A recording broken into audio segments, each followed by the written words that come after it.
औज़ुबिल्लाहिमिनश्शैतानिर्रजीम बिस्मिल्लाहिर्रहमानिर्रहीम। मलिक अफ़ज़ल से नवान आपसे मुखातिब हूँ जमहूर की आवाज़ से। सामीन इकराम, आजकल ईद के दिन नज़दीक हैं। आपको पता है कि दूर दराज इलाके से, कराची से, मुल्तान से, हैदराबाद से, लाहौर से लोग अक्सर सफ़र करके अपने गाँव में ईद मनाने के लिए आते हैं। तो इन दिनों उन लोगों के साथ एक अजीब फ्रॉड हो रहा है। वो ये कि जब वो सफ़र पे किसी बस में, किसी वैन पे, किसी डब्बे पे या किसी ट्रेन में वो सफ़र करते हैं, तो सफ़र के दौरान उन्हें कोई शख्स आके कहता है जी कि मेरी मेरी जेब कट गई है, मेरा पर्स और मेरा मोबाइल जो है वो चोरी हो गया है, लिहाजा मेहरबानी करके मुझे एक कॉल करने दें ताकि मैं अपने किसी रिश्तेदार, किसी अजीज़ को बुला सकूं। आप गलती से अपना फ़ोन उसे दे देते हैं और वो फ़ोन 2-3 मिनट 4 मिनट बातें करके वो आपका फ़ोन आपके हवाले करके आपका शुक्रिया अदा करके चला जाता है। तो उसके आधे घंटे घंटे के बाद जनाब अली आपको फ़ोन आना शुरू हो जाते हैं कि फ़लाँ शख्स ने इस नंबर से फ़ोन किया था, वो शख्स किधर है? आप कहते हैं जी कि मैं नहीं जानता, मैं सफ़र में था तो उसने मुझसे फ़ोन मांगा था, फ़ोन मांग के उसने जो है वो कॉल की थी। तो वो कहते हैं कि उस शख्स ने जिस शख्स को कॉल की थी वो जो है वो हमारे पास मुजरिम है और ये जो शख्स था ये डकैती के दौरान इन्होंने कत्ल कर दिया था, लिहाजा ये कातिल थे और आपने कातिल को पनाह दी हुई है, उसे हमारे हवाले करें, फलां पुलिस फलां थाने से हम बोल रहे हैं।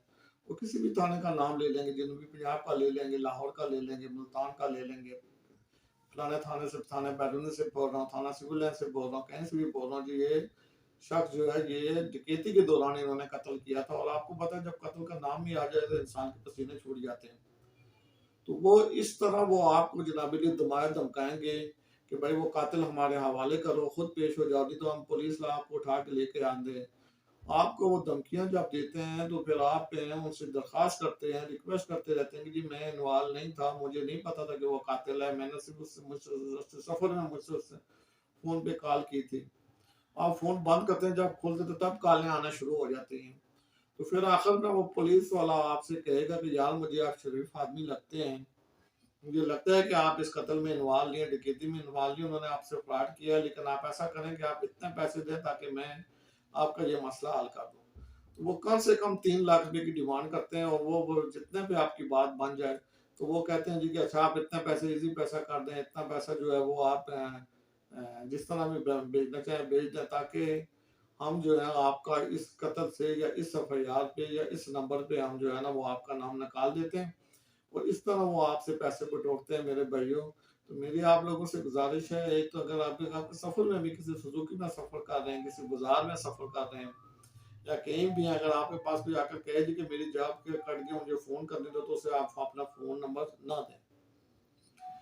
और अगर खुदा न खासा आपने फ़ोन दे भी दिया उसके बाद अगर आपको कॉलें आनी शुरू हो जाए तो वो कॉलें फेक कॉल होती हैं। उन कॉलों का किसी किस्म का थाने से कोई तलक वास्ता नहीं होता, वो सिर्फ फ्रॉडिये होते हैं और नौसरबाज होते हैं, वो लूटते हैं, आप लोगों को लूटने के लिए ऐसा करते हैं। वो गरीब और जो बेचारे शरीफ लोग होते हैं उनके झांसे में आके उनके 50,000 लाख रुपए भेज देते हैं। बिल्कुल जब तक आप पैसे भेजते रहेंगे, जब तक आपको कॉलें आती रहेंगी, तो जब आप पैसे बंद कर देंगे तो वो कॉलें बंद हो जाएंगी। तो इसलिए मेरी आप लोगों से गुजारिश है कि कोई भी पहले तो आप किसी को फ़ोन नंबर ही ना दें, और अगर आपने गलती से फ़ोन दे भी दिया तो कोई भी कॉल आए तो आप उसके बिल्कुल झांसे में ना आए, बिल्कुल डर खौफ में ना आए, बल्कि उन्हें गाली गलौज करें, फ़ोन को बंद करें उन्हें। तो वो फिर वो खुद भी आपको फ़ोन करना छोड़ देंगे कि जब आप कहेंगे कि आप फ्रॉडी हैं, आप झूठ बोल रहे हैं, आपका इस तरह के आजकल फ्रॉड चल रहे हैं और आप वही लोग हैं, तो वो फिर आपको फ़ोन करना बंद कर देंगे। एक और मेरे भाइयों जो आजकल दूसरा फ्रॉड जो चल रहा है वो ये चल रहा है कि आपको कॉल आती है कि जी हम कर्जा दे रहे हैं और बगैर सूद के कर्जा दे रहे हैं, और आपको 10,000 चाहिए, 20 चाहिए, 50, ये नहीं 10,000 से लेके 5 लाख रुपए तक कर्जे की वो ऑफर करते हैं और कहते हैं जी हम बगैर सूद के आप लोगों के हेल्प के लिए आपको कर्जा दे रहे हैं, हमारी वेलफेयर है। अगर आप ये कर्जा लेना चाहें और आप हमें रिटर्न करना चाहें तो आप हमें अपने डॉक्यूमेंट्स भेजें। और अगर जो लोग उसके उनमें उनके झांसे में आ जाते हैं तो वो फिर उनसे उनके डॉक्यूमेंट्स मांगते हैं, उनका शनाख्ती कार्ड मांगते हैं, मोबाइल नंबर मांगते हैं, एड्रेस मांगते हैं, इस तरह की चीज़ें वो मांगते हैं। मांग के उसके बाद जनाब मेरे वो कहते हैं अच्छा जी हम आपका नाम इंटर करते हैं, इंटर करके तो हम आपको 2-3 घंटे के बाद बताते हैं।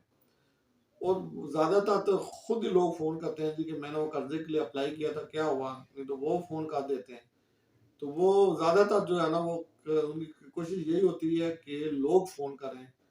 तो जब आप फ़ोन करते हैं तो वो कहते हैं जी कि आपका नाम जो है ना वो नादरा में सही नहीं आ रहा था, लिहाज़ा आपका जो है ना डॉक्यूमेंट वो इंटर नहीं हुए। तो अच्छा इससे पहले वो एक काम ये करते हैं कि जब आपसे डॉक्यूमेंट माँगते हैं तो फिर आपसे 2000 रुपये माँगते हैं कि आप 2000 ज़्यादा नहीं माँगते, 2 से 3000 रुपये सिर्फ़ ये लोग माँगते हैं कि 2 से 3000 रुपये बनाएँ ताकि हम आपकी फ़ाइल बना लें। आपको जो है ना आपका नाम एंट्री वगैरह करके फिर हम आपको बताते हैं। तो इस तरह ना वो आप उनको 2000 रुपये भेज देते हैं या 3000 रुपये भेज देते हैं।